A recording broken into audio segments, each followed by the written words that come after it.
ములుగు జిల్లా మొదటి రోజు నూతన కలెక్టరేట్ కార్యాలయంలో రైతుల సమావేశాన్ని ఏర్పాటు చేపట్టారు జిల్లా కలెక్టర్ హేమంత్ బోర్కాడే.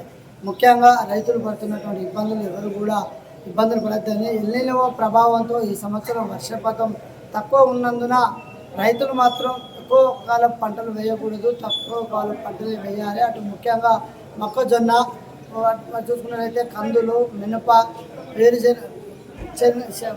పెసర్లు లాంటి చిన్న తక్కువ కాలం పంటల్ని మాత్రమే వేయాలని చెప్పి ఈరోజు ములుగు జిల్లా నూతన కలెక్టరేట్ కార్యాలయంలో మొదటి మీటింగ్ను అయితే ఏర్పాటు చేయడం జరిగింది. దీనికి ముందస్తుగా రైతులందరినీ కూడా పిలిపించడం జరిగింది. వ్యవసాయదారులు కూడా, వ్యవసాయ శాఖ అధికారులు కూడా రైతులకు కూడా ఎప్పటికప్పుడు అవేర్నెస్ తెలుపుతూ ఎక్కువ కాలం పంటలు వేయడం వలన రైతులు నష్టపోతున్నారు. కాబట్టి ఈ సంవత్సరం వర్షపాతం తక్కువ ఉన్నందున వచ్చినటువంటి వర్షాన్ని మాత్రం వర్షపు నీటితోనే ఈ యొక్క పంటలు పండించుకోవాలి. కాబట్టి ఇంకుడు గుంతల ద్వారా అటు కుంటలు, చెరువులో ఉన్నటువంటి నీళ్లను కూడా వృధా చేయకుండా సరైన కాలపు సరైన పంటలు పండించే విధంగానే పంటలను ఏర్పాటు చేయాలని జిల్లా కలెక్టర్ గారు జిల్లా స్థాయి అధికారులతో పాటు అటు రైతులను పిలిపించి ఈ యొక్క సమావేశాన్ని అయితే ఏర్పాటు చేశారు.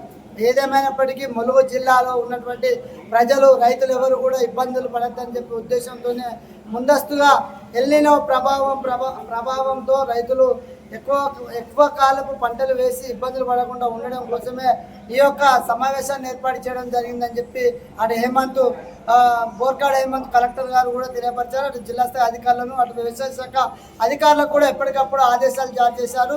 ముందస్తుగానే రైతులు కూడా తెలియపరచడం జరిగింది. ఇప్పటికే వేసినటువంటి వరి పంటలు కూడా నష్టపోకుండా ఉండడం కోసం ఆయా శాఖలు ఉన్నటువంటి శాఖ అధికారులు కావచ్చు, అటు ఇరిగేషన్ శాఖ అధికారులు కావచ్చు, ఉన్నటువంటి రామప్ప, లక్నవరం వివిధ ప్రాంతాల చెరువుల కింద ఉన్నటువంటి రైతులు కూడా ఎక్కువ కాలపు పంటలు వేయకుండా తక్కువ కాలం పంటలనే వాడాలని చెప్పని ఉద్దేశంతో కూడా ఈరోజు జిల్లా కలెక్టర్ కార్యాలయంలో సమావేశాన్ని అయితే ఏర్పాటు చేశారు. ఈ సమావేశానికి జిల్లా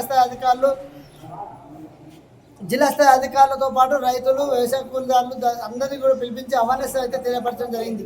కెమెరామెన్ మధుకర్తో సంపత్.